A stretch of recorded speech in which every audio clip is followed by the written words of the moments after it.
Inglewood, California, where the 1987 NBA championship will be decided either this afternoon in number 6 or Tuesday night in number 7. CBS Sports welcomes you to its continuing coverage of the 87 NBA Finals. It's one of the great rivalries in all of sports. It's the Celtics and the Lakers, and again, these two great basketball franchises have reached number 6 in this championship series. Good afternoon, everybody, and welcome. I'm Brent Musburger, and as Seve Ballesteros and J.C. Sneed get underway in that sudden death playoff, we will keep you up to date, but you will stay right here in the forum. You will not miss a single point. At halftime, we'll bring you any important shots that you do not see, too. Now, to get you up to date on Game 6, let's go down to Dick Stockton and Tommy Heinsohn. Dick?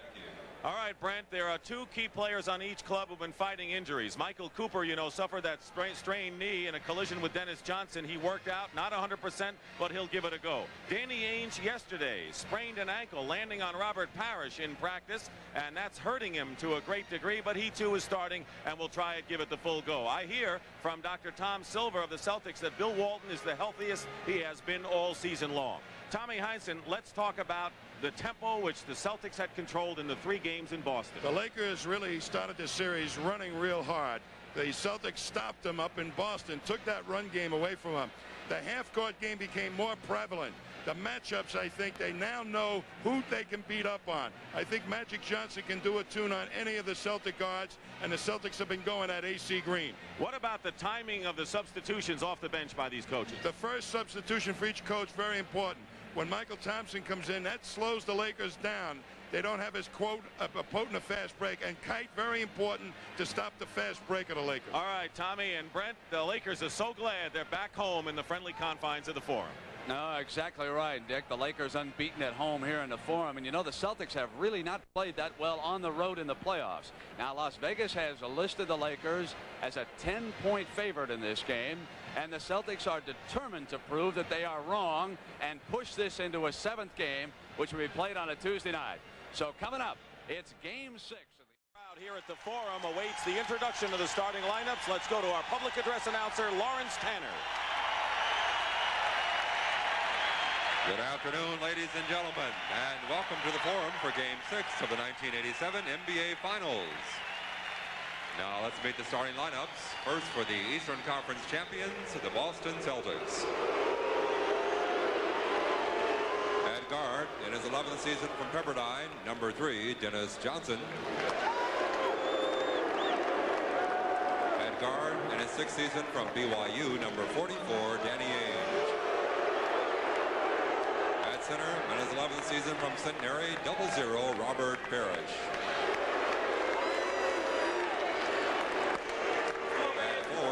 Seventh season from Minnesota, number 32, Kevin McHale. Also at forward, in his 8th season from Indiana State, number 33, Larry Bird. And the head coach for the Celtics in his 4th season, K.C. Jones.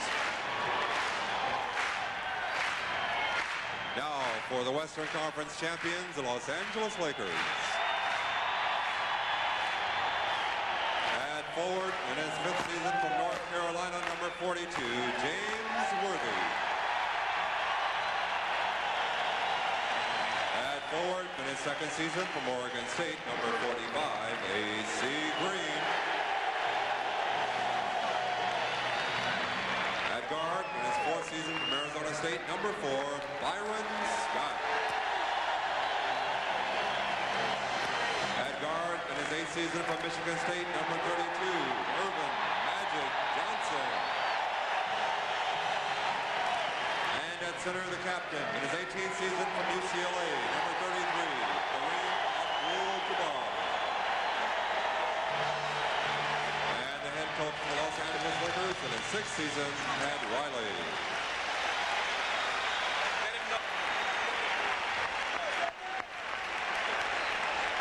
The officials working today's 6th game, Darrell Garretson and Joe Crawford. The alternate is Ed Rush. So the Boston Celtics, who took 2 out of 3 on their home court, out-rebounded the Lakers and outshot LA. But now they're back to the Forum, and Kareem Abdul-Jabbar Larry Bird wants to keep it going for the Celtics. And to keep you up to date on the Westchester Classic, the sudden death playoff is underway. Seve Ballesteros' tee shot went into the rough. He's tied with J.C. Snead as they begin on the 10th hole. But Tommy, I know that matchups will play a very important role in this game because the teams have had 5 games to see what works and what doesn't. It's been a dance stick. Whichever team has controlled the tempo has really won the game, with the exception perhaps of the one game the Lakers took in Boston. But the Lakers want to run, and they have really 4 fast people. They probably will key more on 4-on-3 situations than they have in the past. The Celtics have to key on their shot selection, not take poor shots. Interestingly enough, they outran the Lakers and outscored them on the fast break in Game 5. But it's Game 6. We're underway. The Lakers need 1 to wrap it up. And we're going to re-jump.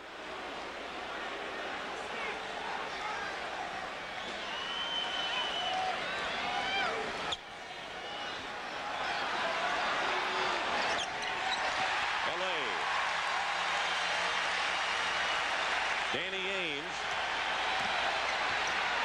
with a taped ankle covered by his stocking. Good pass into Kareem. And a quick 2-0 lead for LA. Can't get better position than Kareem got on that little pick. Forced McHale to switch over on him.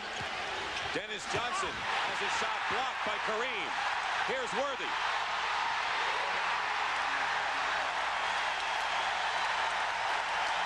The block shot by Kareem, and he leads everybody in that department, and James Worthy hasn't done that since Game 2 here in LA. He's back airborne again, James Worthy. Parrish the offensive rebound with a high arcing shot off of Kareem, and the 40-year-old Abdul-Jabbar hustles for it. It'll be Boston ball. Dennis Johnson makes a good drive along the baseline, but the real hustle of Kareem knocks it away and saves 2 and started a very important fast break. Double team on McHale. Larry Bird misses his first shot. Here's Scott. Dennis Johnson gets back and plays Scott well. Magic goes flying. Magic posting up inside. A.C. Green comes in. The ball batted away. It might have been McHale who got a hand on it. Meanwhile, it's 3-on-3 for Boston, and Dennis Johnson is fouled going in. Ballesteros' second shot hit a tree, and he is in immediate trouble on the first hole of sudden death at the Westchester. Meanwhile, Dennis Johnson is on the line, and the personal foul is on Worthy. And Tommy, Worthy missed his first 5 shots in each of the last 2 games before opening up the scoring. Fast break points are very important for James Worthy's psyche, I think. And he got often flying a jam on the front end of a fast break. But Boston, importantly, came back on a fast break themselves and took it right at Magic Johnson. So they are certainly willing to run. And despite Ainge's problems, this may be the healthiest the Celtics have been all playoffs. Magic's pass to Worthy finally got through. Minute and a half gone by, first period. Worthy, so far, looks like a different player at home. Pat Riley certainly wanted to get James Worthy off early and get his game incorporated into a winning effort. Top scorer in the playoffs for the Lakers, but not against the Celtics. Bird is 0 for 2 now. A.C. Green the rebound. It's a 4-on-4, 5 for the Lakers as they settle half court now. Worthy, defense by McHale now. Yep, they want to get him off early. He has listened to enough about what happened to James Worthy. He's saying right now, nothing happened to James Worthy.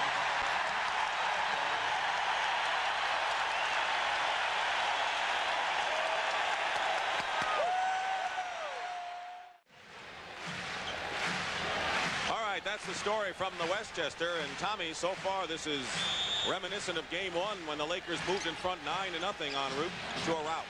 They certainly have the streakers out in the front end of that fast break, particularly James Worthy. He's getting out there quick. And McHale connects, and the Celtics hit their first shot with 2.5 minutes gone by in Game 6. Celtics have been going directly at AC Green with Kevin McHale. He is not big enough to defend against McHale. Magic goes off the mark, and the rebound by McHale. Ainge on the wing. And the reason they want to go at AC Green is that they want to eliminate that speed aspect and force the Lakers to go to Michael Thompson. If they can get AC Green out of the game, that's a big plus in slowing the game down. Bird, this is a left-handed shot. He's struggling from the field, and here's a 3-on-1. Byron Scott. He's the other guy who was ice cold in Boston, along with James Worthy. Anytime Bird, Dennis Johnson, or Ainge drives to the basket and they miss, they leave only 2 people back in the backcourt to defend against the Laker fast break. They're capitalizing on that right now. McHale against Green. There's the matchup. The Celtics taking advantage. McHale hits the basket and a foul as well. And AC Green picks up the first and the second team foul. Here's the Celtic advantage. AC Green not beefy enough to really move McHale out of that sweet spot down there. Even though Kareem comes over to help out, it's a little bit too late. Kevin McHale, who has been big on the boards the last 3 games, particularly off the offensive glass, brings the Celtics to within 3.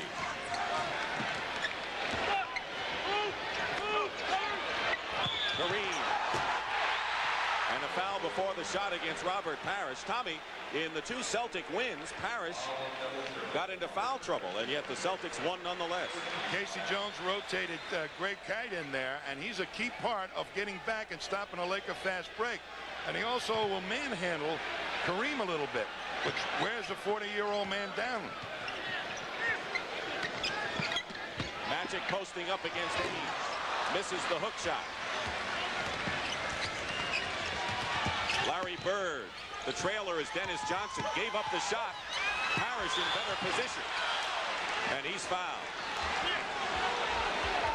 So Larry Bird struggling from the start, as he's had so many times in this series, and in fact in the playoffs. This is what he's done the last 3 games. 0 for 13, and he's yet to hit 1 today. Celtics offense, though, Dick, is primarily a low post offense. At trying to get Bird hitting some outside shots to pull the defense out to uncover Robert Parrish and Kevin McHale. And if he doesn't hit that shot, the Laker defense will be able to cover up those 2 big guys of the Celtics. Lakers were particularly disturbed, Tommy, at the fact that they've been double teaming McHale and Parrish, and yet both are hitting over 60%. Each one of the Lakers front court has a personal foul. 1-point lead after the big start by the Lakers. And they call the foul on Parrish, and that'll be number 2 on the Celtics big man. And Casey Jones has a quick decision to make. Very, very smart play by Pat Riley when they do not have the fast break to go to Kareem to get one of the real fine offensive rebounders the Celtics possess, the Chief, Robert Parrish, out of the lineup. And as we said at the outset, not only is Greg Kite available, and he has played well in the 2 Boston wins, but Bill Walton may be the healthiest, and he also is a possibility. Becoming a series of picking on people, and you can select with that half-court offense who you want to face the ball, and both coaches doing that. 10-9, and the Celtics are looking for their first lead of the ball game, and Larry Bird gives it to him with 7:35 remaining, and the first basket after 3 misses by Bird. An interception by Parrish, and Ainge ahead of the field, and Kareem, basket hanging, comes back. So the Lakers trailing by 1. Blocked by Parrish, and here's Dennis Johnson. Guarded by Scott. He goes by him. And the Celtics lead by 3. Kareem, and Parrish wasn't about to pick up his 3rd foul. Smart no contest that time by Robert Parrish. Bird came over to help out, but Kareem is getting it done for the Lakers. Celtics have run off 9 in a row now, and Dennis Johnson makes it 11 with just under 7 minutes remaining. AC Green. Robert Parrish getting back so quickly gave them 5 defenders against 4 Lakers. Green open. And McHale, the rebound for the Celtics. 15-12 Boston. Dennis Johnson. And right now, after the early spurt, the Lakers have quieted down and the Celtics have dictated the tempo. They've taken the run away from the Lakers. They started out quickly, but they haven't been able to maintain that fast break. And Michael Thompson gets off the bench for the Lakers. Byron Scott 1 for 12 from three-point range. Misses again. And this crowd is quieted down considerably. If you're the Celtics, that's exactly what you want to do. Boston now on a 15-2 run, and Pat Riley wants a timeout. So after an early 6-point lead, the Celtics are up by 7 in a dramatic turn here in the opening period. Bill Walton has come into the ballgame for the Celtics, replacing Robert Parrish. So a surprise early substitution. Walton not kite. And it is still Lakers ball as the Celtics have run off a 15-2 advantage to take a 7-point lead. Walter Matthau, who's been a basketball fan long before it was fashionable to just be seen here at the Forum, Tom. Scott missed. The importance of Walton coming into the ball game really is whether he will be able to get back fast enough on the defense to protect against the Laker fast break. Kite could do that, but Walton perhaps can defend against Kareem a little bit better. James Worthy misses. Michael Thompson throws a bad shot off the glass and then converts on his second chance. And Michael Thompson, who had 3 productive games offensively and has played McHale well, and it's a 5-point Boston lead. And Michael Cooper gets off the bench. The injured Laker. And now Walton is called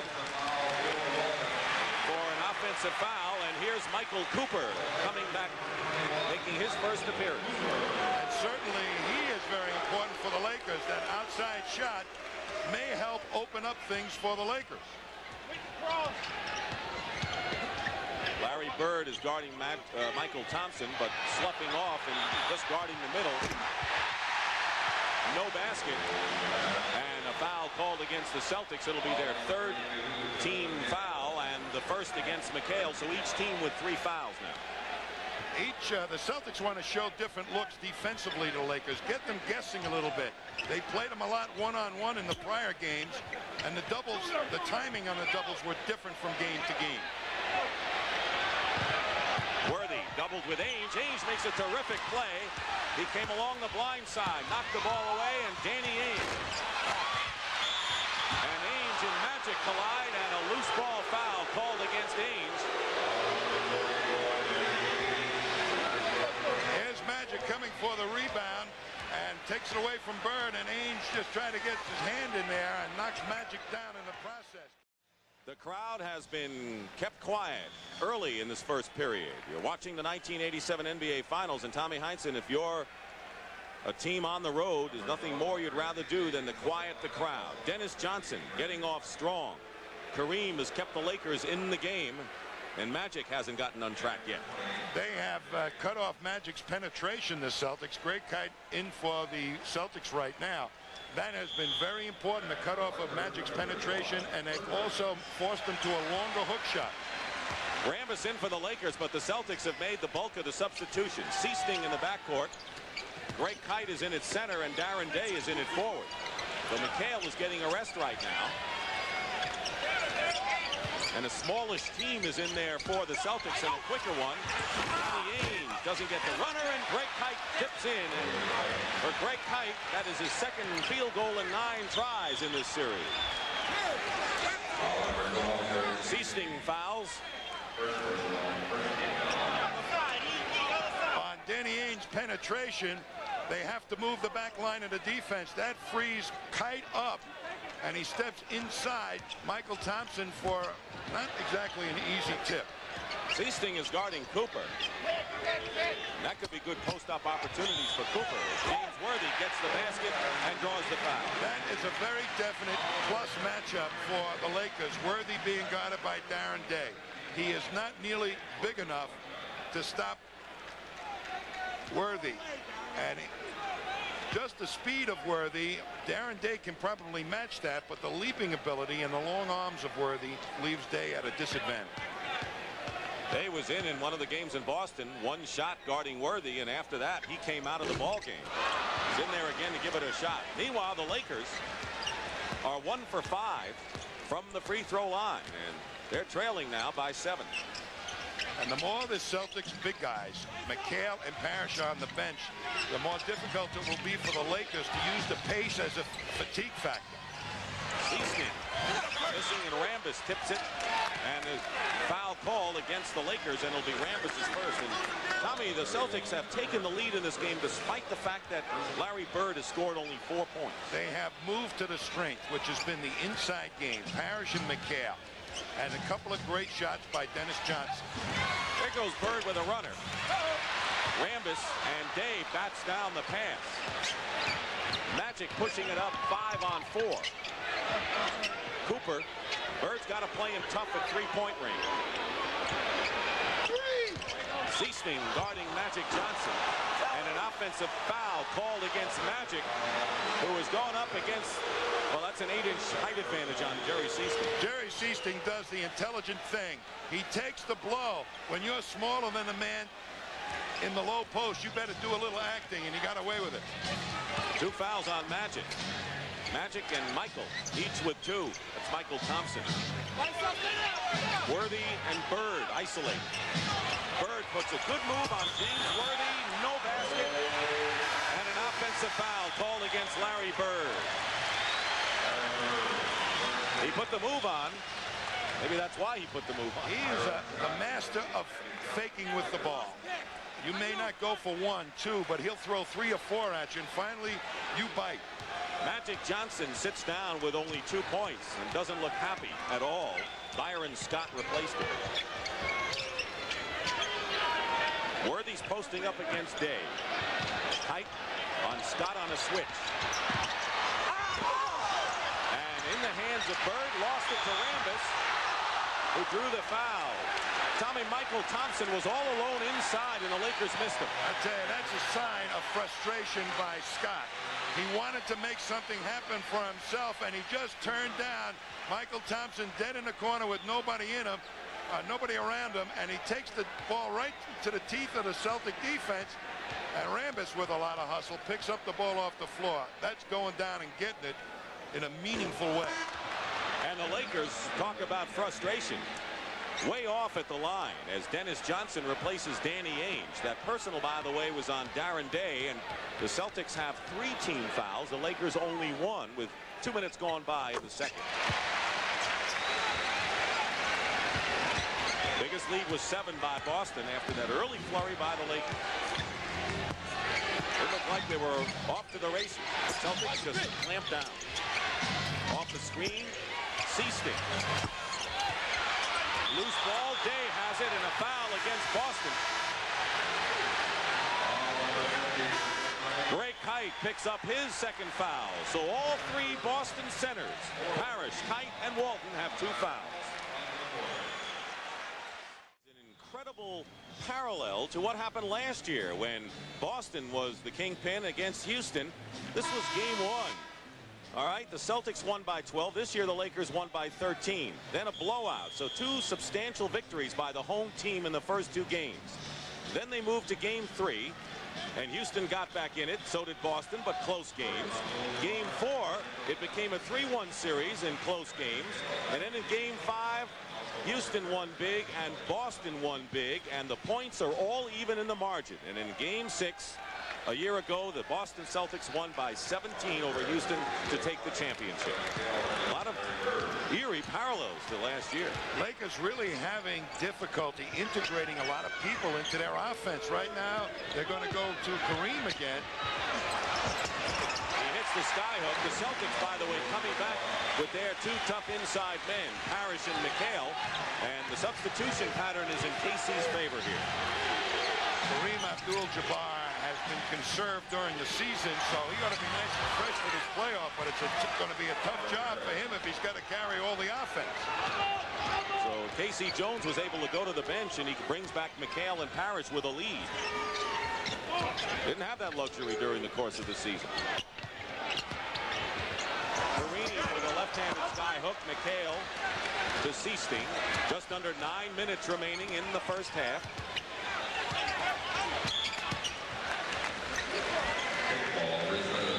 A kickball and a new clock. Larry Bird, who has scored only 4, but as Tommy mentioned, other people have gotten into the act so far.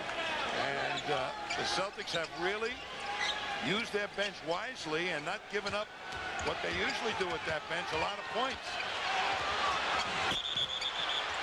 Dennis Johnson. And a foul called before the shot. And Michael Cooper picks up his first foul. Lakers aren't close to getting into the penalty. The next foul against Boston will put them into the penalty. Kurt Rambis now has drawn the assignment of trying to stop Kevin McHale. Seasting uses a Parrish screen. And Darren Day swoops in and keeps it alive. Day tried to get it to Parrish. Not quite high enough, and here's a 3-on-2 Laker break to Worthy. That's Laker basketball. Worthy out on that wing before any of the opponent can get back at him. McHale, good position from Darren Day, and it's 6 points again. Well, he is just getting saccharine position, and I mean sweet. Kareem off his hand, and here's a 2-on-2. Darren Day against Scott. Gets the basket, and pretty moves inside by Darren Day, who played his college ball out here at UCLA. That was one heck of a basket by Day. There were 2 Lakers on him. Celtics with an 8-point lead. Worthy. No way you'll touch that, and Magic Johnson will be coming back in for the Lakers, but the Celtics have had the lead most of this first half. Rambis really took Darren Day out of that play so that Worthy could make that shot. Rambis and McHale pushing into have met before in previous finals. Rambis clears Dennis Johnson's miss. Celtics get back. But they stagger the man pushing the ball up the court. They've slowed the Lakers down. It's all half-court against half-court offense. And Worthy draws the foul, and Larry Bird will come back in. Timeout.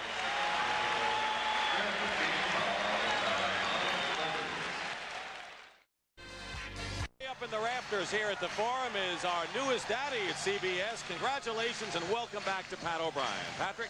Thank you very much, Dick. And isn't all-night television a great invention? Anyway, we are 65 rows and 140 feet above sea level. The top row of the Forum. And Dan, when people ask you about your seats, do you say you have good seats? I think the guy that I really appreciate most is, as I was telling you earlier, is knowing Bob Uecker. I got these tickets from Bob Uecker. My wife and I know him very well, and I think that sitting up here and watching the whole thing form is probably a better seat than being down on the court. Ever see any celebrities trek up here? No celebrities whatsoever. These are all good people up here. One thing he never hears is down in front. Let's go back downstairs. All right, Pat, thank you very much. And if you're wondering where the Lakers' offense has come from so far, that man, Kareem Abdul-Jabbar and James Worthy, have combined for 25 of the Lakers' 34 points thus far. Fast break, all even. The Lakers had hoped to really unjam their fast break attack, and they have not been able to do it here, and they have not paced the game as quickly as they had paced some of the games in Boston. It's been a very slow tempo. Larry Bird and Danny Ainge are back in, and so the Celtics starters that began the game are in there now, and Magic Johnson returns for the Lakers. Rambis, Worthy, Kareem, and Cooper and Magic the guard. Worthy now with 13. Tied with Kareem. McHale and Dennis Johnson each have 12 for the Celtics. Bird has only 4, and Magic Johnson only 2 to this stage.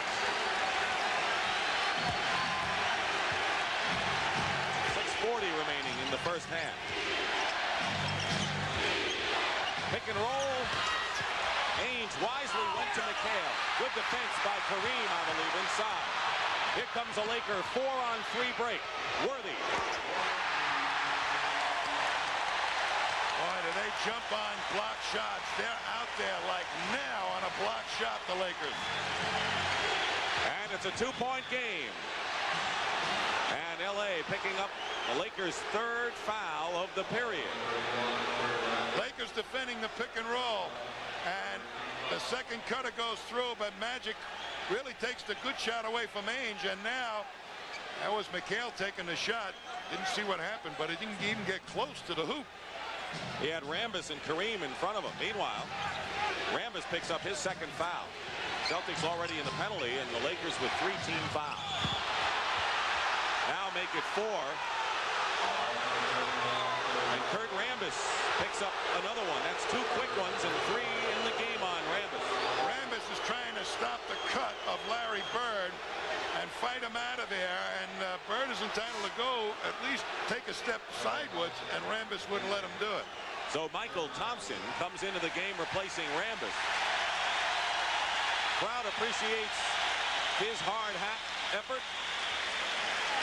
They like to use him to retaliate a little physically. He's a banger, much like Kite was for the Celtics in this series. McHale blocked by Kareem. Kareem's having a tremendous series, blocking shots way ahead of anyone else. Cooper for 2, short, and Bird out of the pack, 3-on-2 break. Here's Parrish. The big man can run with the sprained ankle at all. I tell you, they look like a spry bunch in this one. Boy, they've gotten stronger as the series has progressed. Worthy missed, and Kareem had position on Parrish to tip it in.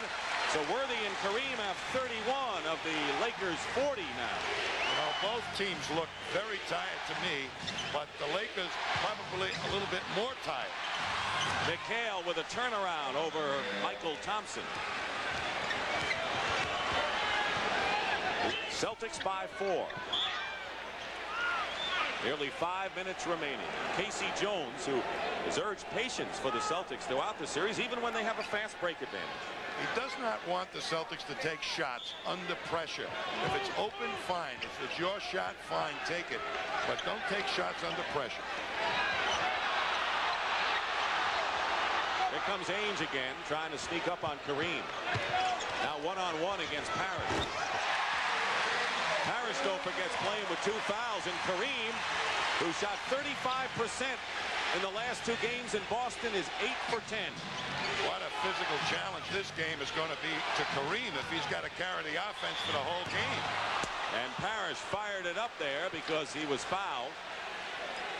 Kareem doing it both ends, and McHale has great position on Worthy and an excellent pass, and it would have been a layup, except where did those 40-year-old legs come from? On offense now, they isolate Kareem on Parrish. Parrish played him perfectly, but he still was spry enough to get it up over the top. Foul was on Kareem, his second now. Both teams are in the penalty. There you go.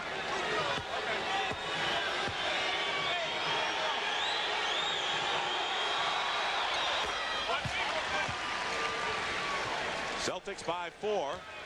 LA came out strong with an 8-2 lead, and then the Celtics took over the pace of this game. They're trying to even it up and send it to Game 7 on Tuesday night here at the Forum. Kareem, red hot. Everything's dropping for Abdul-Jabbar, who has 19 first-half points. And tell me, Robert Parrish is running the floor as well as we've seen him throughout the playoffs. He kept re-spraining that ankle from game to game, and sometimes a couple of times in each quarter. And he hasn't had that happen in this series, so I think he's got it all together. Magic is 1 for 6 from the field. 7 on the shot clock. And now he misses another one. Parrish had his pass deflected. Dennis Johnson. Cooper won't go for Bird's fakes. And Worthy forces the turnover, and here comes a 4-on-2. LA, and Bird breaks it up. And Dennis Johnson, 2-on-1 Boston. And Kareem broke that one up. And McHale, no basket. And a foul against the Lakers. McHale all over Darryl Garrettson. Doesn't like the call. But the foul will be on Kareem Abdul-Jabbar, his third personal foul. It is so difficult to break up a 4-on-2 fast break, but Larry Bird just forced the pass to go in the direction he wanted and just picked it off. What a beautiful play. And then Kareem did the same thing, a 2-on-1, got right in the passing lane, read the passer's eyes and knew where it was going. Kareem will go out with 3 fouls and 19 points. He's having an extraordinary game, but now in foul trouble, and A.C. Green replaces him. Pat Riley has used him sparingly all season long in key spots, and they usually save him for the fourth quarter for his offense, but they've used him extensively. I'm wondering how he will be like in the fourth quarter after carrying so much of a burden for the Lakers. 3:20 remaining in the first half. It's 50-44 Celtics. Lakers cut it down to a couple of points on 2 occasions. Magic still cold. Worthy keeps it going. A.C. Green. They left him open, and he hits his first points of the ball game. Second year, great season off the boards, but against the Celtics, he's been overmatched.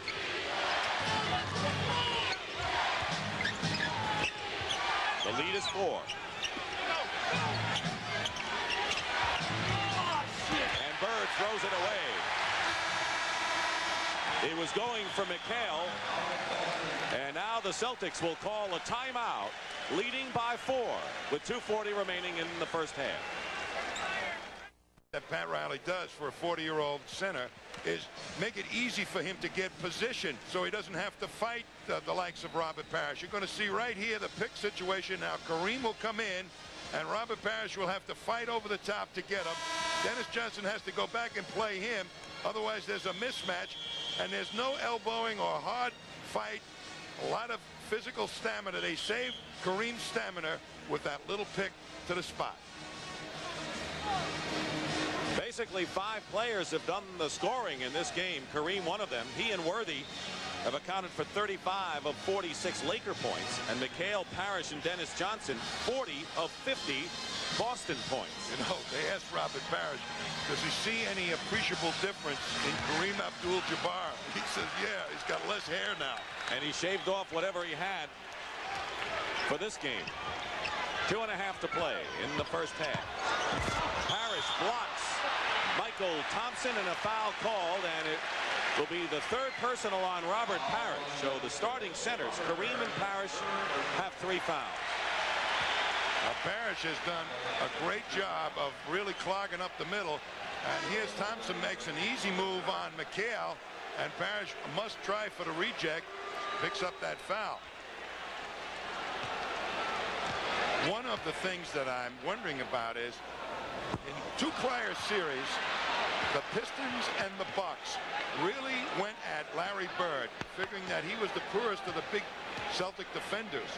And Michael Thompson right now is being played by Larry Bird, and they haven't gone at Larry Bird with the low post matchup. Walton, who has 2 fouls himself in there. Celtics holding on to a 3-point lead. McHale. And Michael Thompson got him a little farther away than he liked. Good defense by Michael Thompson. Cooper, who hasn't scored, now is on the board with a runner off the glass, and the lead is sliced to 1. That time he caught Dennis Johnson on the rush to protect against the 3-point play, and Cooper used it beautifully. Dennis Johnson having a strong first half. And the Celtics keep the lead.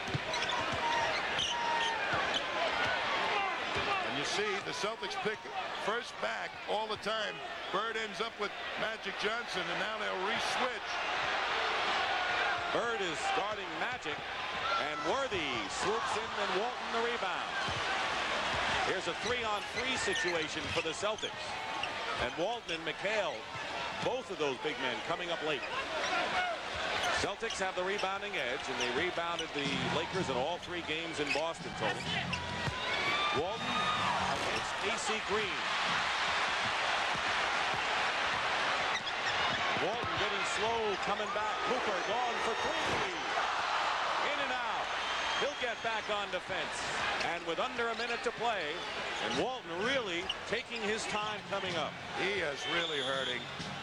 And it's awfully difficult when your feet aren't there to run up and down the court. And McHale's been doing it, but Walton has had mucho problems with it. It's possible that that you can feel good in practice and start the game, and then after you've been there for a little while, all of a sudden the pain starts to come back. Well, he just made a strong move against AC Green to try and take it to the hoop, and when you land on an injury like that the wrong way, it just throws shooting pains to your brain, and I think that's what happened.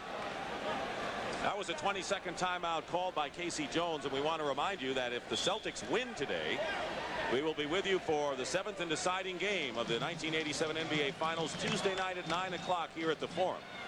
And Fred Roberts has made his entry into the ball game, played 3 minutes in the last encounter, and Walton, who played 7 minutes in this one, goes out.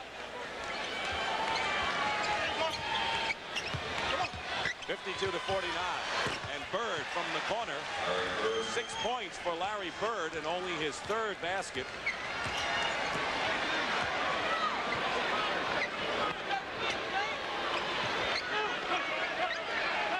Half a minute to go in the first half, and Magic comes back. Both Bird and Magic have been quiet offensively, and now they may be heating up. Magic in the low post is the best alternative to Kareem's sky hook, because none of the Celtic guards really can get at that hook shot. 13 on the shot clock, a differential of about 3.5 to 4 seconds. Bird goes baseline, and Worthy is called for the blocking foul, his second. Here's Bird using the fakes and just a little movement, and Worthy steps into him, and then never does get that foot down. The charge or the blocking foul on Worthy. One of the images I'll always remember from this series is seeing Worthy and Bird eyeing each other isolated one-on-one in one of the corners of the floor. I wouldn't want to eye one-on-one either one of them. And a 20-second timeout called by Pat Riley to obviously drum up strategy when the Lakers get the ball for perhaps the final shot in a 4-point game. Kareem on the bench with 19 points and 3 fouls, and Robert Parrish also sitting down with 3 fouls and 12 points, and ultimately we may come down to the foul situation with those 2 men. That's correct. And right now what they're trying to do, both ball clubs, is during this timeout is devise a plan to get it in quick, get it up the court, and see if they can. There's 9 seconds. You can still get a layup off of 9 seconds. Let's see what happens. The foul shot's coming up first. Now Walton comes back in the ball game for the Celtics, and Byron Scott, the long-range shooter, is in for LA. And they've got Worthy at half court and Cooper being guarded by Dennis Johnson up the other side near the Laker bench. So there may be a long bomb pass or an alley-oop to Worthy. Walton harassing Green, the inbounds passer. Final seconds. Cooper. And Green misses the tip. And they get a lot of chances, but nothing goes. And this first half scoring pace definitely favors the Boston Celtics, who have the lead at halftime, 56-51. Brent Musburger will be back with the Prudential at the half after this message. Now it's my pleasure to welcome 2 gentlemen who rank amongst the greatest ever to play in the NBA. When you sit down and say, who are your top 2 guards? Well, how about this gentleman, the Big O, Oscar Robertson with the Royals. You know what he averaged scoring in his first 8 years? 30 points. And he also directed one of the great floor games in the history. It was his game until he decided to give the ball up. Who would you like alongside him in that backcourt? Well, how about this man, Jerry West? Mr. Clutch came to the Lakers, and there has never been anybody who could score in the last couple of minutes with the pressure on any better than Jerry West. There he is, hitting that dramatic shot against the New York Knicks in a championship. We welcome Oscar and Jerry West. Oscar, tell me, what was the best part of Jerry West's game? What did you like about Jerry as a guard? You know, I think Jerry was a smart player, and he took advantage of the defense. Plus, he had a great shot, and, you know, and the things about it, he knew how to play with his teammates. Jerry, how about Oscar? What was the best part of his game? Well, Brent, I've said it many times. There's never been a finer basketball player who ever played, and that includes today. I've always said it's impossible to compare people from different eras, but I don't think this young man here would embarrass himself against anyone. Well, I don't hope not. Neither would you, Jerry. Oscar, as I said before, we love each other. Fierce competitors when you played. Jerry, let's start with the state of the game with you. Is there any rules you would change in the NBA? What about the health? You're now, of course, the general manager here in L.A. Well, Brent, I think the game is really very healthy. If I would see anything I'd like to change, but this would have been a long time ago, I'd like to see him have a couple more feet under the basket to play with, just under the basket. And everyone's talking about making the court wider or longer. If you would just take the present court, give him a couple more feet under the basket, you'd have to devise a new basket support. I think that would clean up the play and the pivot tremendously. Oscar, how about you? I think it's a good game. I think there's a lot of things that go on. I think basketball is very healthy right now, Brent. Maybe that would help moving the court further out underneath the basket. But I think to let the game go, the players are just adjusting to the game of basketball today. Oscar, what about free agency? What would you have been worth if you'd have had free agency? What's your feeling about that? I think I call home and ask my wife that question. She knows more about that than I do. I don't know. You can't really say. I played when I did. I'm happy about it. But I think I would be worth a lot more money than I was worth when I played. Jerry, you have to view free agency from a different perspective now as a general manager. We got Ralph Sampson, a lot of talk about David Robinson. Where do the Lakers stand regarding those two fine players? Well, first of all, Brent, we really have not been as actively involved in the free agent market as everyone had thought. We couldn't sign a free agent because we're over the salary cap. But I think it's great. And again, there's an awful lot of players who I think have put this basketball game in the perspective where we have so many fans and so popular today. And those players certainly weren't compensated for what they were. The players today, in many cases, make more than they're worth, and in some cases, not enough. All right, we're going to come back. We want to talk about this game, the perspective of Game 6 from Jerry West and Oscar Robertson. We'll have that right after these messages from your local station. Of sport, and they are matched again for a championship, the Celtics and the Lakers. The crowd somewhat quiet here, Jerry West. 56-51. I think the Celtics have surprised them. There was an opening burst in this game by your team, and then the Celtics held it off and came back. What's your perspective, Jerry, on what happened? Well, Brent, I really thought the way Boston played, we might be lucky to be as close as we are, but frankly, I like our position. I think we're going to win this game the second half. Why would you say that, other than just being optimistic about your franchise? What do you see that encourages you? Well, you know, I see us have a lot of energy, and defensively, I think we can do a little bit better job than we have, but Boston has shot the ball tremendously well, but I think they've searched out the loose man maybe better than we have. Maybe we were a little bit too high for this game, but I think we're going to play a great second half. Oscar, what do you think about this game? Well, I think Parrish is playing an exceptionally very fine basketball game. Not only playing when they half-court game, but he's getting on the court on the break. And Larry Bird, even though he's not scoring, is making the right passes. You know, Oscar, I have said that Eastern Conference basketball is tougher, more physical, and once they got into a bump-and-grind war that the Lakers haven't been all year, it was going to be tough. How do you see that? Is there a difference between East and West Coast basketball? There may be, but I think it's a different type of basketball, as you say. You know, the Lakers run, all the West Coast teams seem to run up and down the court so very fast. On the West Coast, on the East Coast, they seem to set up a lot more. Maybe it's because they can't run as fast. Jerry, is there anything to that observation that you didn't play as tough a teams as the Celtics beat to get into the final? Well, we'll see when this playoff's over, Brent, but I really like to think that basketball has, every year something's different in each conference, and a lot of it depends on where you draft. Boston, of course, have assembled a wonderful team. They've been really good, and I think people say this team is beat up. I tell you what, I think they're healthy now, and they're playing their best basketball. Yeah, no doubt about it. I think they're healthy, too. That's right. Jerry and Oscar, I want to thank you both for being with us here this afternoon. Two of the all-time greats in the history of the great game of basketball, Jerry West and Oscar Robertson. Coming up now, it's the second half, Game 6 of the finals. The Celtics lead the Lakers 56-51, and just a few moments ago, Pat O'Brien had a chance to get the thoughts of Lakers head coach Pat Riley. Anything surprise you in the first half, Pat?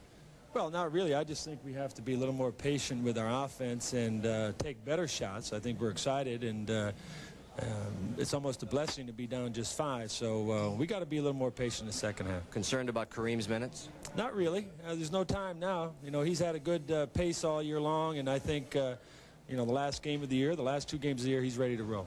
Thank you. Good luck second half. Back to Dick. Thank you very much, Pat. Tommy, once again, it looks like this game could have been played at Boston Garden the way the Celtics have maintained the tempo and have things in their favor right now. They have slowed the Lakers down. They've taken the run out of the game. But what I'm looking at here is the Celtics, in doing it, spent an awful lot of minutes. Their key big guys, particularly Bird and McHale. And the other thing for the Lakers, I kind of disagree with Pat Riley. I think that was an awful lot of minutes, plus the burden of carrying the offense by Kareem in the first half. I don't know whether he's going to be able to produce like he normally does in the fourth quarter for the Lakers. Especially with 3 personal fouls if he does get in foul trouble. By the way, let's take a look at the shooting statistics. And the Lakers, who are under 50% in all 3 games in Boston, are under, again, the 50% mark. This could be the key right now to the game.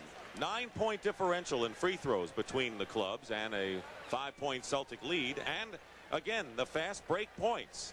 Last game, it was Boston with the edge over the speedy Lakers. And once again, it's 16-14, so that's awfully close in the fast breaks points. You're looking at the scoring, and you can see the 3 men who did the bulk of it. And as Tommy talked about their time, Parrish played only 14 minutes, so that's a plus for the Celtics there. And for the Lakers scoring, basically a 2-man affair. Well, with Kareem having to really score those low post points, and Worthy, who's really been pretty good today. The key guy that they got to get into their lineup is Scott off the break. They got to get him with some outside shots so that he starts feeling good about himself. And the crowd behind the Lakers as we start the 3rd period. The Lakers scored 25 and 26 points in each of the first 2 periods, which is far below what they're used to.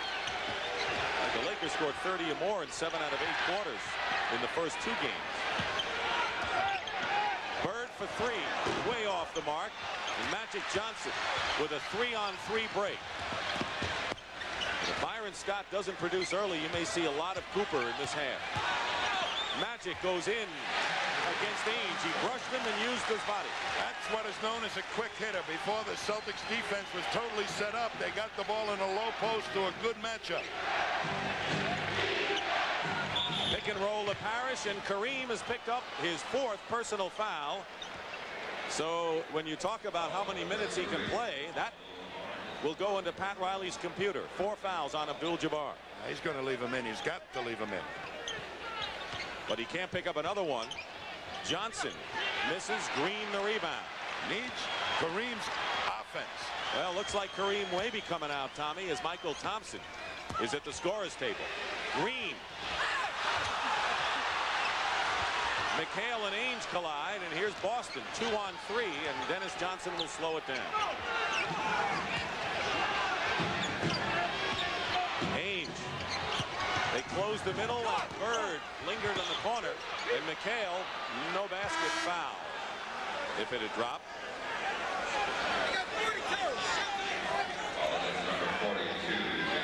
James Worthy picks up his 3rd personal foul, and Tommy, James Worthy played all 24 minutes in the first half. He's young enough, and he ought to have the stamina to play the whole game. That's what Riley's hoping. McHale against Michael Thompson, who's in for Kareem. Ainge taps it out. The Lakers have gone with an exceedingly big lineup right now. Harris misses. Excuse me, they did take the Kareem out.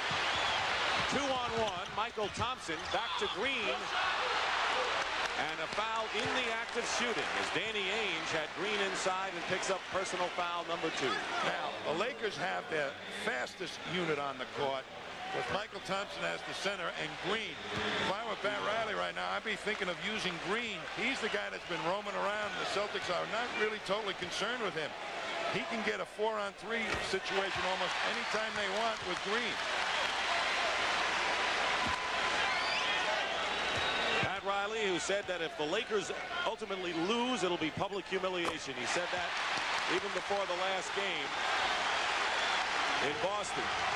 And so far, the Celtics have yet to score with nearly 2 minutes gone by in this 3rd period. Every time the Lakers have come close, the Celtics have gotten the hoop to give them a 3-point lead. But Worthy saves it from Magic Johnson, and a brilliant play by James Worthy.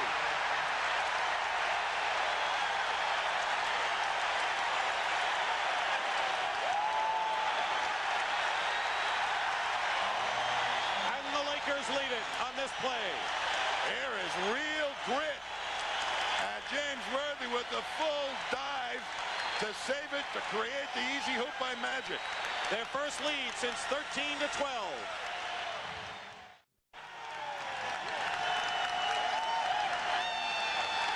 Crowd is going wild here, Tommy, and it was James Worthy who ignited the Forum crowd with this tremendous play. Well, he just steps out with those quick feet and he picks it off. But this part of the play is inspirational to the rest of his teammates. They say if Worthy can dive and play that hard, I better do the same. And here you see Magic now just picking it up. No green jersey in sight, and it's 2.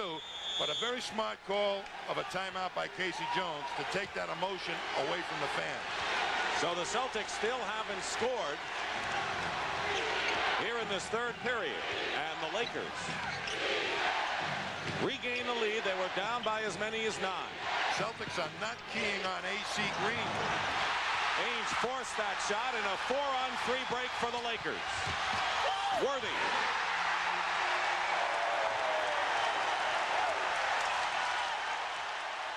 A 4th man up, a big factor, Dick. Celtics now having trouble getting that 4th guy up to protect against the break. And Parrish throws the ball away from Bird.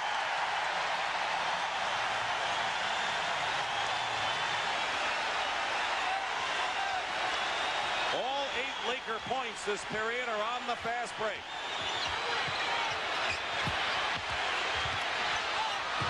And Worthy lost it. Here it comes, swooping at you.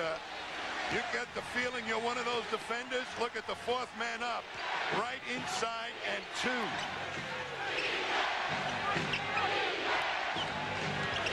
The Celtics still haven't scored.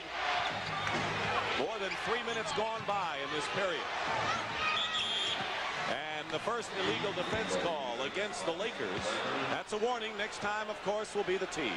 The Celtics have been so good at searching out whoever AC Green is playing. Right now, they're trying to go to McHale being guarded by Thompson when perhaps the better matchup would be Parrish being guarded by Green. Danny Ainge, who was red hot on Thursday, is 1 for 3 today. And he is playing on a sprained ankle. Ainge goes for 3 here. Still off the mark. And it'll be Lakers ball.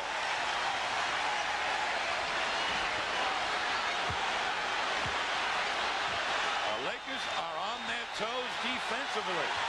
That usually means fast break baskets. Michael Thompson short with the jumper. Danny Ainge going strong to the hoop, and an offensive foul against Ainge as the Lakers had terrific defensive position inside. That was a very poor move by Danny Ainge. There was no place to go.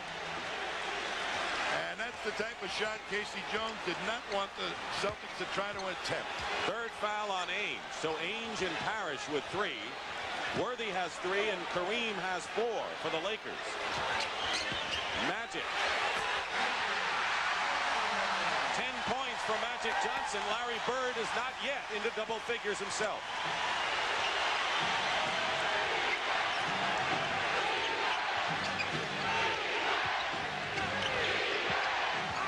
And Dennis Johnson, as Tom has mentioned, he's got to penetrate. He's got to make the shot, and Magic Johnson pulls up lame at midcourt.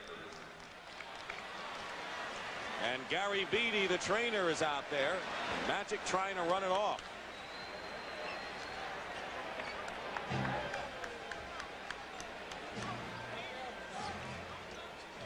With the pace that these guys play in and their size, just amazing how they managed to get hurt and come back and fight through it all, Tommy. They banged knees. DJ banged Magic's knee. You could see him coming out of the pack. And Magic, of course, has had tendonitis problems with the kneecap for the better part of his career here at Los Angeles. But he is the type of guy that'll bounce back nicely from that. He'll come out and play no matter what. I think at this stage of the series, you won't see anyone sitting down. And we saw Bill Walton give it a yeoman try in the first half. The Lakers have had an injury-free year, which is also one of the ingredients to winning a championship. The Celtics, of course, haven't had it that way. And That's part of having a team win. Stay healthy. 61-58 Lakers. Magic with Ames. Double with McHale. Parrish the rebound. That's the first time that Magic has been forced to take that sky hook of his, the junior sky hook, going out from the basket instead of into the basket. Celtics have still only scored 2 points. And a Laker foul. It'll be their third. AC Green, we said before, has had difficulty denying anybody of the Celtics' big three inside position, and the Celtics have not really gone to that matchup until now. 2 fouls on Green and an offensive foul. Kevin McHale with his third foul. So McHale and Parrish and Ainge have 3 fouls for the Celtics. I'm really looking forward to getting there. Once the Celtics win tonight or this afternoon, we'll be in business. Quickly, what about today's outcome? I think the Celtics are doing. They're really playing good. They're at the moment. They're shooting well. But the Lakers right now got great defense. But I think we're going to break them. All right, Greg. Let's go back to Dick. Thank you, gentlemen. Magic to Worthy. Great pass from Magic Johnson. And Worthy makes a million of those. That's the first one I've ever seen him miss like that. And that was a big one because the Celtics come out of the huddle and you don't want to have one right in your face after a timeout. Larry Bird, who has only 1 basket since the first period. Still cold. Lakers by 3. Michael Thompson and Bird. And McHale went up. And the Celtics lost the ball to the Lakers. McHale and Bird just were punishing each other for that rebound, and neither one would let go, and ended up on the floor. Worthy with the basket now has 20 points, the game-high scorer. McHale, wild off the glass. Here's a 4-on-2 break. Byron Scott. The Lakers are ready to pounce on any opportunity, and the Celtics have become totally disorganized.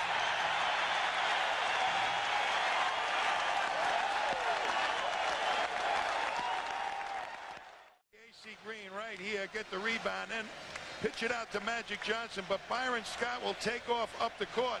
Something now you're going to see at the tail end of this thing.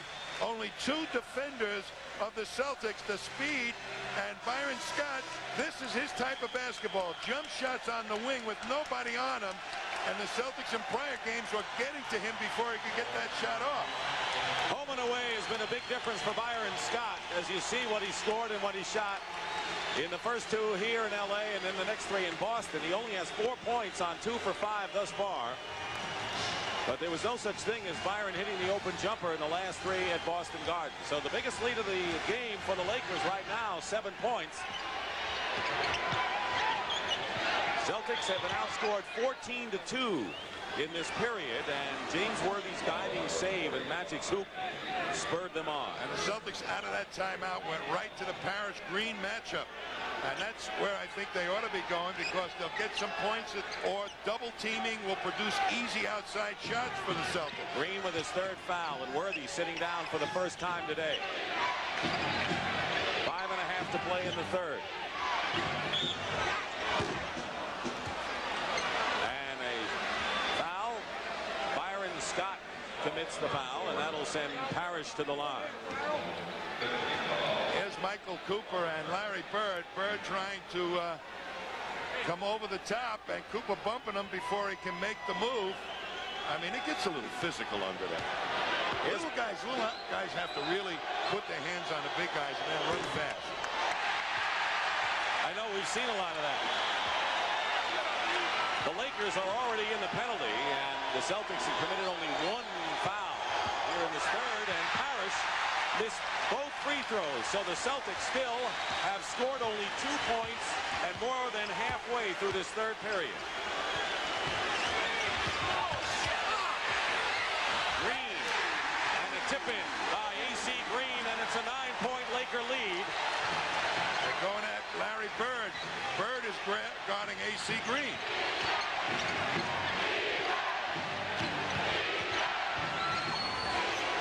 Bird misses. Parrish.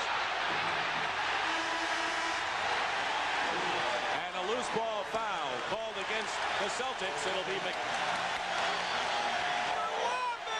Robert Parrish's 4th foul. So Parrish and Kareem have 4th. Day has come into the ball game, replacing Kevin McHale, who has scored 16 for the Celtics. He and Dennis Johnson lead them in scoring. Those minutes in the first half by the Celtic big guys, Bird and McHale, they need their offense. They have to have their legs if they're going to produce. Michael Thompson makes good on the second try. And the Lakers offensive rebounding playing a big role now in their 11-point lead, the leading margin of this game. The fast team of the Lakers right now in there, really being productive on the boards. And Parrish lost the ball, and it was last touched by a Laker. And now you talked about how the Lakers look tired early. I think the Celtics look a bit tired now. Yes, they do. Dennis Johnson. And that's only the second field goal of this 3rd period. Both by Dennis Johnson, who has 18. Larry Bird has just been having all kinds of shooting problems, and they're doubling him on every opportunity. Magic to Green. Parrish gets the rebound. Outlets to Day.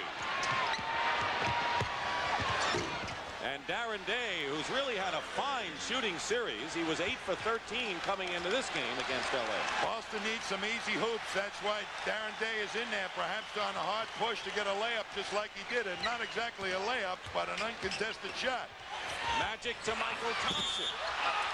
And Parrish may have picked up his 5th foul. I believe he has. Very big decision for Casey Jones. Well, he's got to go to his bench, but Walton has gotten the call over Greg Kite today, Tommy. Are you surprised? Yes, I am, because Kite was so successful in getting those quick feet back to stop the break. Walton, with the broken foot, has been not able to go full out. But Walton, a much more knowledgeable and experienced player. And they're opting for Walton's experience at this particular point to try and shut him down and block out and get some rebounds.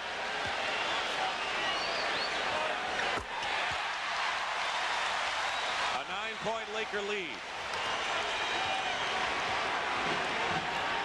An old Celtic philosophy. If you're going to lose, lose with your best.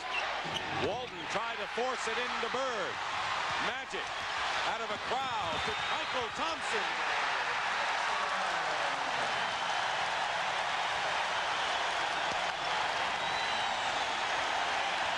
The Lakers are making what they like to call a statement here in the 3rd period. They sure are, Dick, and they're getting their feet going. They're playing excellent defense. They've outscored the Celtics 22-6. Ainge kept it alive for Bird. And Larry Bird now in double figures, 4 for 13 for Bird, and he shot 50% in only 1 game of this series. They are really getting at him, and Worthy staying with him on the picks coming off the top. Cooper when he had him.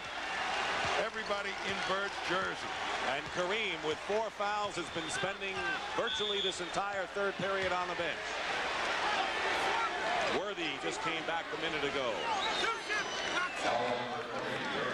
Darren Day with the foul. That's the 4th team foul against the Celtics.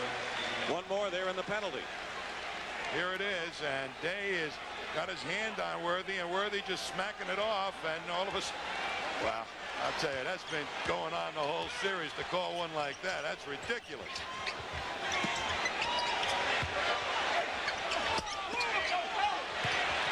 Worthy went around Darren Day as if he weren't there. 22 for James Worthy. And 2 minutes to go in the 3rd period. And Dennis Johnson goes flying, and he'll go to the free throw line. And the Celtics have scored only 8 points in this period. Dennis Johnson trying to take it strong to the hoop, and he takes a hard foul there by Worthy. So there's Worthy around Darren Day. Quick step. And just strong, powerful move against a much smaller player who ought to be able to deal with that quickness. Fourth foul on Worthy. So Kareem and Worthy with 4. Parrish on the bench with 5 for Boston. You know, it's funny. Every time you go from one venue to the other, the hard fouls happen by the team who happens to be playing on their home turf. Roberts coming in for Larry Bird, who goes out with 10 points.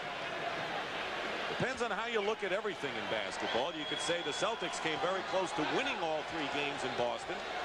And then you could say that the Lakers did a good job in winning 1 out of 3 by beating the Celtics in a low-scoring, tough, down-to-the-wire game to take 1. Very difficult for the Celtics to catch up quickly against the Laker team. They just don't have that speed to go out there and press.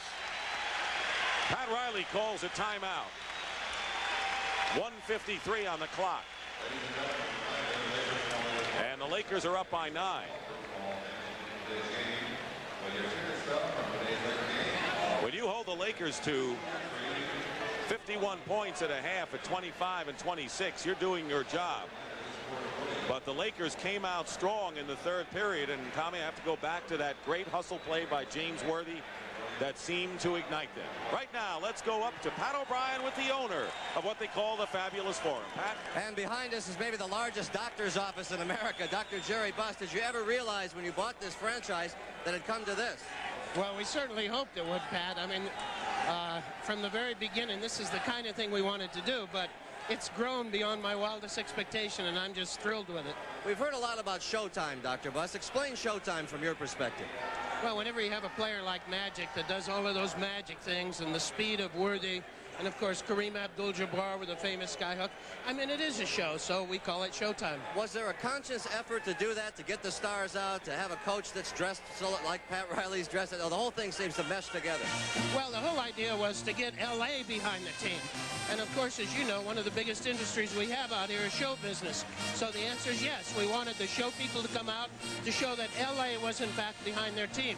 There was a time when we didn't have a home court advantage. The whole idea was to establish one. We think we've done that. As an owner, objectively, you think this is a very healthy sport right now, the NBA? I think it's on a roll like no other sport is. We're jumping by leaps and bounds, and I just hope it continues this way, Pat. All right, thank you, Dr. Buss. Let's go back down to Dick. All right, Pat. And like Boston Garden, they don't put up conference championship banners, just world championship banners, and the Lakers are looking to win their 4th in this decade. Now, this is Boston's version of their press team: Walton, Roberts Day, and Danny Ainge. Michael Thompson setting the screen. Magic Johnson nails one. Big hoop. That was a statement basket by Magic. He has 6 of his 12 points here in the 3rd period. And Kareem has spent all of it watching. Danny Ainge. Walton. And Walton, good job by Michael Thompson inside defensively. Bothered Walton's shot. Nearly a minute to go in the 3rd. Magic from the other side. Makes no difference. The spotlight's on. The speed is out of the box for the Lakers, and it's going to be showtime, I think, in this 4th quarter. 13-point lead, their biggest, and there is a weird basket. And it's Walton who gets credit for it. The lead is 11. It was 13, and consider at halftime, Boston was up by 5. Celtics got to get it down to about 6 points if possible within the next 4 minutes. 4 on 4. Dennis Johnson all in, hard off the glass. Darryl Garrettson will call a foul against the Lakers. Let's check. No, loose ball foul on Fred Roberts.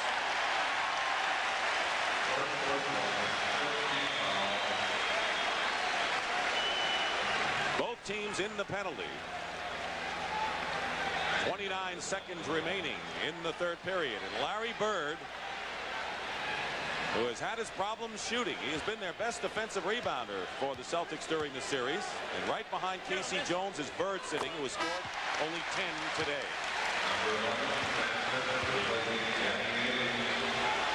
Magic Johnson on the line, and there's Sam Vincent making his first appearance as Ainge goes out. Magic now 16 points, 14 assists. The Celtics contained the speed of the Lakers for 3.5 games, and all of a sudden it popped up with this unit on the floor right now. Thompson as the center and AC Green as the power forward. That's where they've been most effective. Vincent throws it away into the hands of Michael Thompson. Cooper couldn't save it, out of bounds with 2 seconds remaining. But the Lakers have come on big here. Magic intercepts, and an 18-point turnaround here in the third period. Maybe just what the doctor orders are doing some skating of their own as CBS continues its coverage of the 1987 NBA Finals. Fast break points were almost even at halftime, but forget about that. The Lakers started a run. They also blistered the Nets while the Celtics had problems, and Boston scored only 12 points, and a third period reminiscent of what the Celtics have made their living on for so many years, coming out strong and blowing out a team. Well, the game isn't a blowout at this point, but the Lakers are in command. Robert Parrish in the game, playing with 5 fouls. Magic to Green, and he lost it out of bounds. So in the game for the Celtics, Jerry Seasting and Dennis Johnson at guard, Bird, McHale, and Parrish up front. Celtics have to have at least 3 good defensive stands and then turn it into baskets up the other end to have a shot at this ball game. Does that first one count as one? Right, and that, it certainly does. Right in a row, too. Parrish baseline. Yep. And Michael Thompson out to Cooper. Magic. Cooper. Cooper has only 4 points. Danny Ainge has 2, so maybe their injuries have affected them today. 4 on 2, 4 on 3. That's what the Lakers have been doing to the Celtics. The speed very evident here. Biggest lead of the game, 15.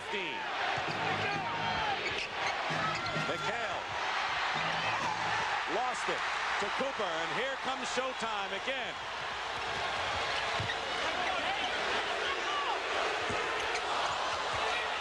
Last touch by Byron Scott. It'll be Celtics ball, and Danny Ainge checks back in the game, and Seasting goes out. Casey Jones saying right now, I'm going with my top 5 guys.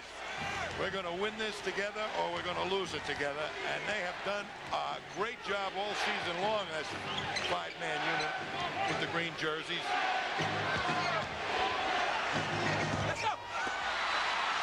Michael Thompson on Parrish's miss. Scott.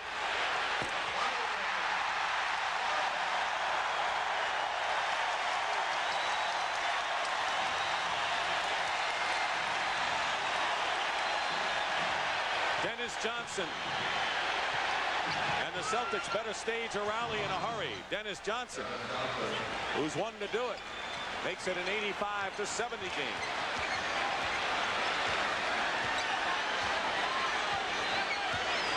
Kareem is spending a lot of time on the bench. He's playing with 4 fouls and well rested. And an official's timeout now. 9:45 remaining in the game.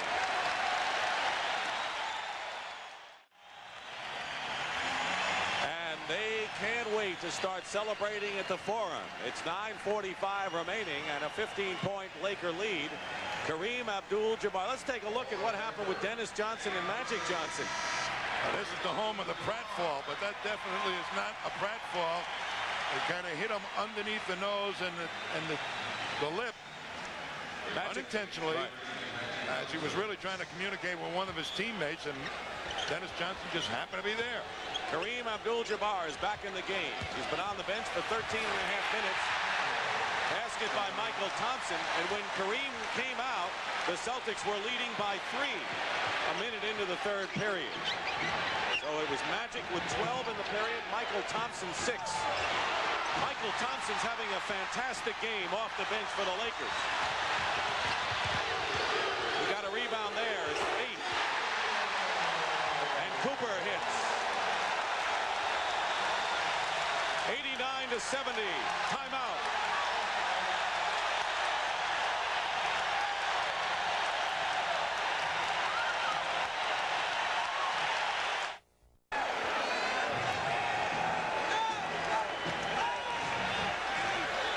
And while we were away, dancing on the court, and I'm sure dancing in the crowd, as the LA Lakers, now 9 minutes and 13 seconds away from their 4th NBA title of this decade and 5th since they've come to LA. But the Celtics have never quit all year long, as you know. McHale has his shot blocked. Worthy comes down with it. But the Lakers took charge in the third period, Tommy, and they don't want this thing to even come close now. That was always their ultimate weapon. They had trouble springing it loose in Boston, but they sure did here. And when they get it loose, they are unstoppable. Michael Thompson and Kareem with Worthy up front. Dennis Johnson draws the foul. And a word about Michael Thompson here, who has 13 points and 8 rebounds. We were out here in the regular season game between these teams, and a couple of days before, near the trading deadline, Jerry West, who is Brent's halftime guest along with the Big O, made a deal. It could have been Wayne Cooper, could have been a lot of people, but he held out and got Michael Thompson. Everyone thought that that would be the deal that would put the Lakers over the top. Sure it was a championship move, in my opinion. And I said so that day, because you don't get a quality backup center like a Michael Thompson, and they needed a quality backup center. That's where they were really hurting.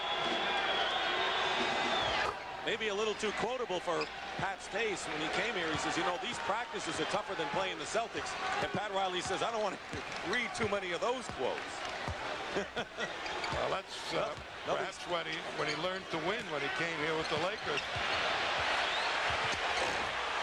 Worthy with the rebound. And a foul inside. A loose ball foul against Kareem, and that's his 5th personal foul, and in a close game that would be a big factor, but right now it isn't.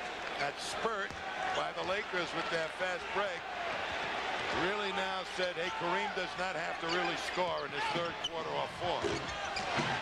Gets the rebound. Cooper drills it to Michael Thompson, and Bird played well defensively. 4 minutes gone by at this final period. McHale at the other end. Kevin now with 18 points. Going to be a run and gun game from here on in, and that favors the Lakers. And those points by McHale were his first of this half. No more pecking away by Boston, slowing the tempo down. They're going to have to try and match the tempo with the Lakers and still win. Kareem.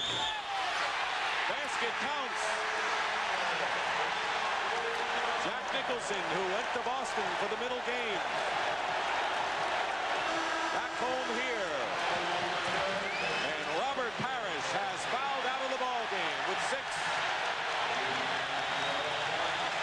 12 points and 5 rebounds for Robert Parrish. There's Kareem. They take away the skyhook to the baseline. And he always seems to come up with something a little bit different. A left-hand hook. It rattled around a little bit, but it went in. Greg Kite replaces Parrish in the Celtic lineup. Kite, who played a major role in 2 Boston wins, was shuttled to the background today. Tommy? I don't know. When he shaved his hair, I don't know if he came out prepared to just scare the Celtics. He was mean with those goggles. I'm talking about Kite going to the background in this game. Kite has come in, and they elected to go with Walton's experience rather than Kite's fast legs, and that may have something to do with this situation. Dennis Johnson leads the Celtics with 26, and Larry Bird has scored only 10 points. Dennis Johnson with a good defensive play. Cooper comes right back at you.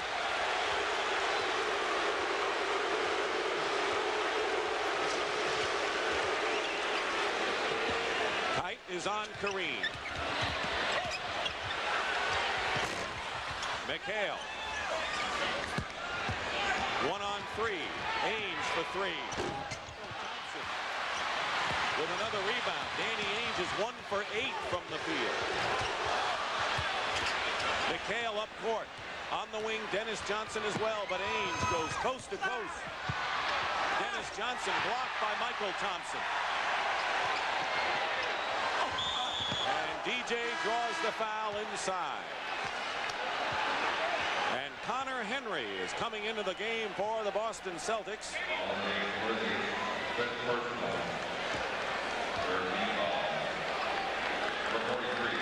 Danny Ainge goes out, and the clock shows 6:26, 92-76 Lakers, and Worthy picks up his 5th personal foul.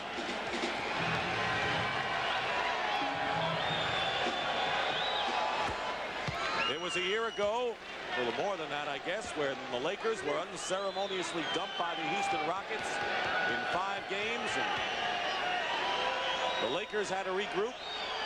They came to camp focused.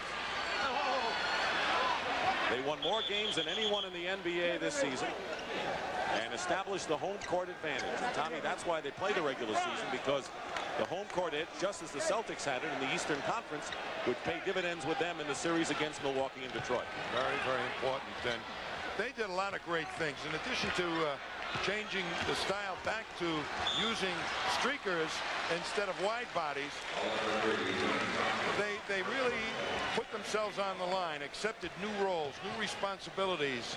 Michael Cooper came along, changed his game to become a middleman and an outside shooter, go for the offense. More people got involved. Foul was on Dennis Johnson. Kareem against Kite. 2-man game.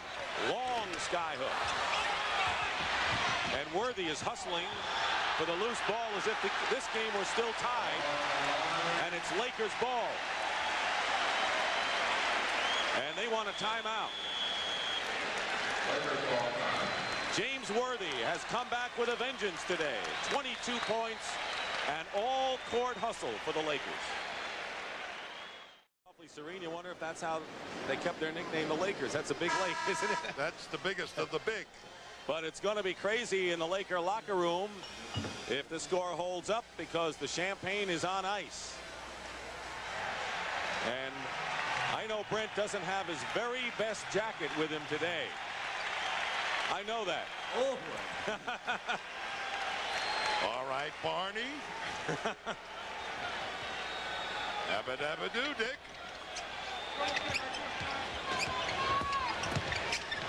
Cooper. Michael Thompson. See whether he pushed off, and he did. The Lakers started it off in the playoffs against Denver. Then they moved on to Golden State. They won 3 straight, then lost the 4th, 1-5, and then they took Seattle out in 4 games, 3 of them very tough encounters. Bird just having an off day offensively. Has a shot blocked by Kareem. But where would the Celtics be without Larry Bird? Dennis Johnson will go to the line.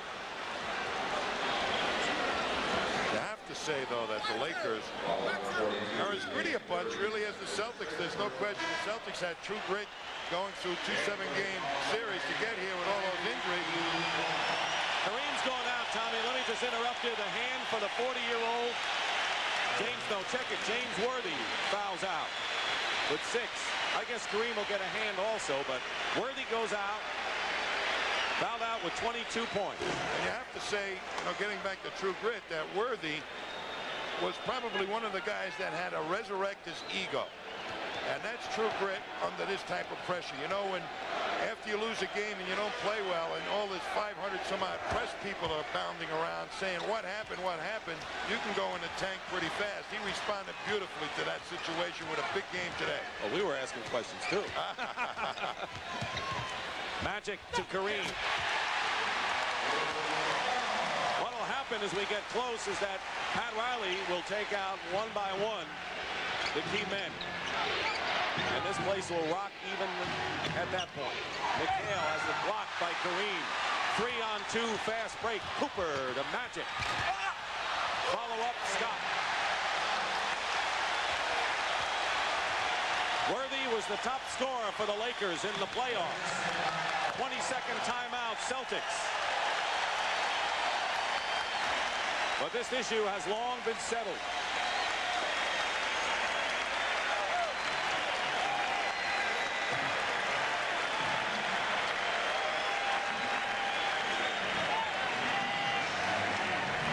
Right in the middle of that huddle is Pat Riley, who likes to think of his team not so much as a glitter and showtime team, but a hard hat team in their own right because of their work ethic. And if Pat Riley wins, and he will, he'll join Red Auerbach and Johnny Cunla as the only coaches to win 3 or more NBA titles. And I know, Tommy, you have respected very much what Pat Riley has done, not only in not making dramatic changes, but in his system. I'll tell you, Pat Riley became truly a great coach this year because, in my opinion, it was courageous to make the changes he made and possibly withstand some severe criticism if it didn't work. Another turnover. Lakers lead by 16. The Celtics came out, withstood an early Laker thrust, led by 7 at the quarter and 5 at the half. You know my favorite story about Pat Riley? He talks about the peripheral opponent, and he turns everything off during the playoffs. You know, food, he doesn't eat that much, and he doesn't take telephone calls, and he got a letter from his best friend congratulating on getting to the final, and the signature said, signed, peripheral opponent. Kareem is fouled.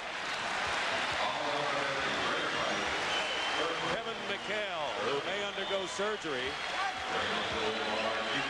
Courage of the Boston Celtics cannot be overemphasized. They were battered and bruised in the early series, and they were healthier here. But I think even Larry Bird knew what was in store for the Celtics going against a very strong Laker team. They bottled up that speed. They got it back in the bottle. They kept it there for 3.5 games, and all of a sudden the bottle broke, and out it came, poured all over them. Along with a lot of champagne, it looks like. 4:14 remaining. And I can't say enough about Casey Jones this year either for the Celtics, what he did for his ball club. He says, I didn't have a bench. My bench was in street clothes most of the year sitting there. 4 minutes remaining in this 1987 season. Dennis Johnson misses a 3. And the rebound by Cooper. The Celtics have scored only 24 points in the second half. And it's a 3-on-1. And Larry Bird with only his 5th basket in 15 tries.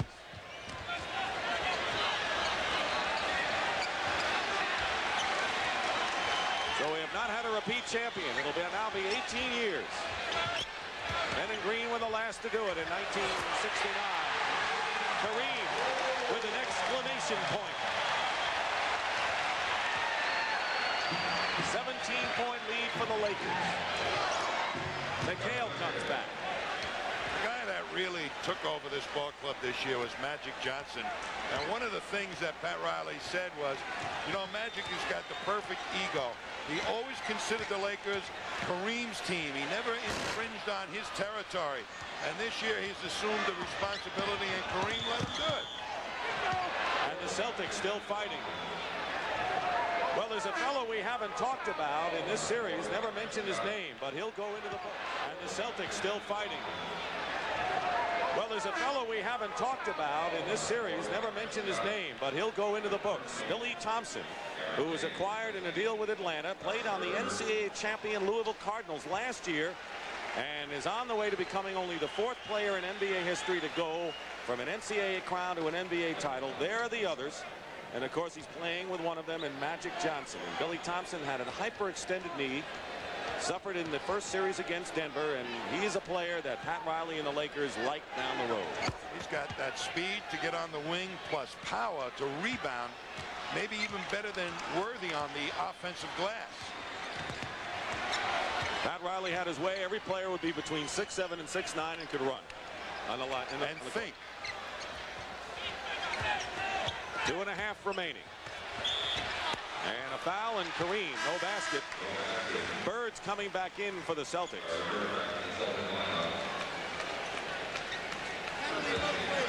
And Roberts going out. 99-87, and the Celtics down by 12 with 2:30. And of course, they have slowly pecked away here.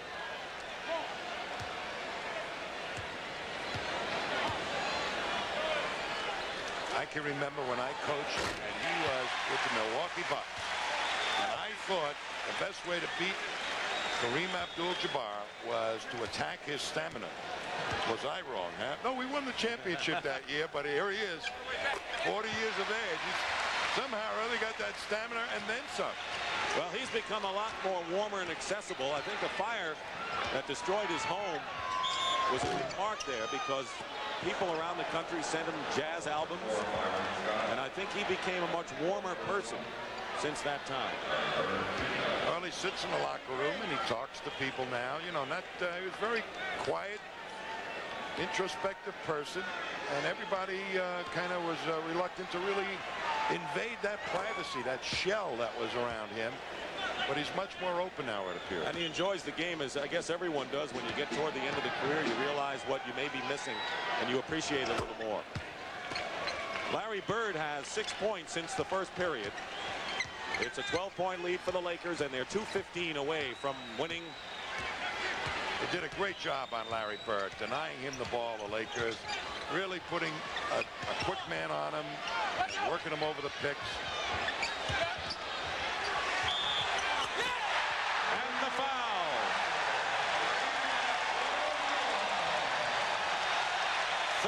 Points for Kareem Abdul-Jabbar. He carried them all through the first half until they managed to unleash that quickness and speed. And he is as big a part of this thing, probably bigger than anybody else right now, because he held the fort. And then in the third period, when he went to the bench with foul trouble, it was Magic and Michael Thompson and Magic Johnson who took over, and that was the key moment in this game. Bird fighting his way in. 104-81. This might be the last time we'll see the 5 Celtic starters together. They got to make sure that they don't undergo wholesale changes either, as the Lakers didn't last year. Michael Thompson with 15 points. The Celtics have been a great organization of knowing when to hold and when to fold, I'll tell you. They don't sell that nuclear short until it's way down the road, too far to be reclaimed. Kareem the rebound. And I'm sure Pat Riley will want to start taking his stars out. And it's going to come soon.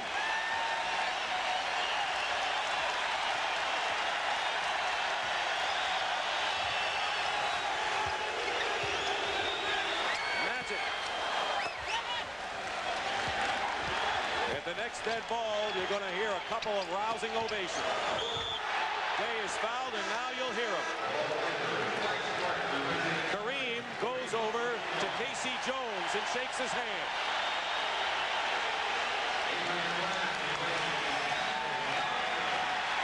And Magic goes out as well.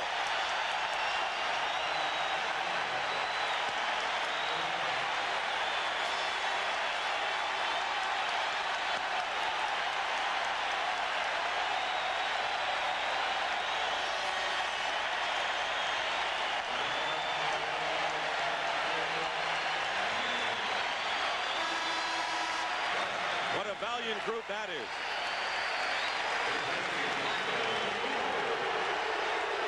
Cooper is out.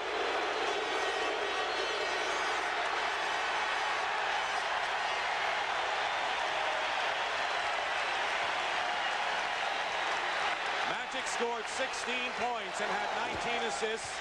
Kareem with 32 points and 4 block shots.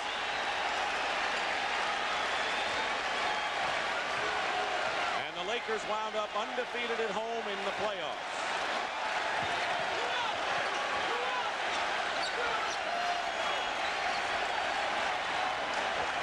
Dick, a little tribute to the Celtics, too. They never gave an inch in this entire series. No, they didn't. They got beaten, but they never quit. They came up a real grit. Adrian Branch.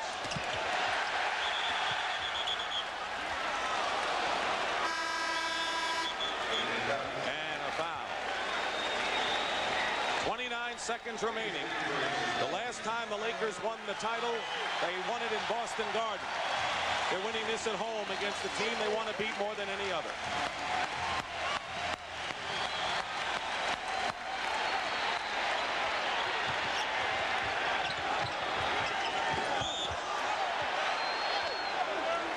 Fred Roberts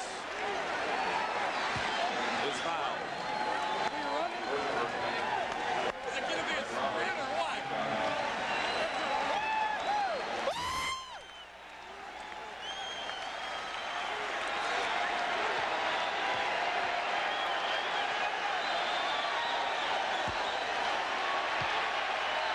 So the final celebration belongs here.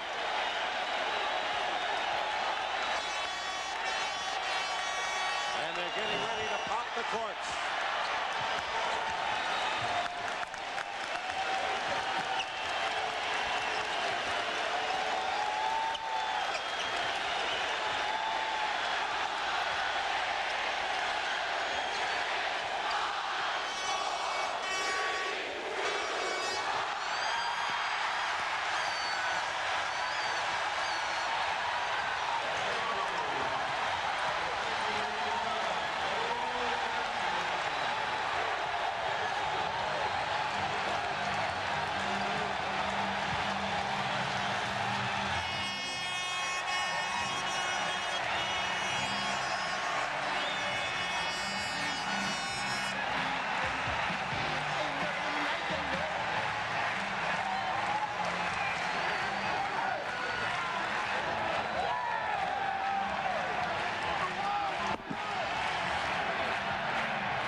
The champagne is flowing in the locker room of the NBA champion Los Angeles Lakers. We'll be back with the...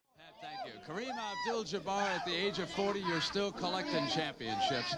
Kareem, this one has to feel about as sweet as any of the others. Oh, it's a nice one. It's we worked real hard for it, and I think the most significant part of it is that at the beginning of the season, nobody picked us to even finish first in our division. And here we are with the World Championship. I'm really proud of this team. Kareem, will you definitely be back next year and for 2 years? Are you committed to 2 years now? Well, I'll definitely be back next year. The Lakers are trying to talk to me about an additional year. I'm going to listen to what they have to say. I haven't made any commitment on that. All right, but we'll look forward to seeing you next year. Congratulations. The most valuable player for the third time. They have won 4 championships, and Magic Johnson, an MVP, unanimous choice. Congratulations. Thank you. It was a total team effort, really. You know, we all just chipped in and just got the job done, and it's just great to be a champ again. Does this one feel better than even the first one, Magic? Oh, yeah, it did. Because of the fact what we did during the regular season, we carried it on into the playoffs. So it's definitely the sweetest one. I'd just like to say hello to my mom and dad back in Lansing, Michigan. All right, congratulations, Magic. We will continue from the Lakers locker room.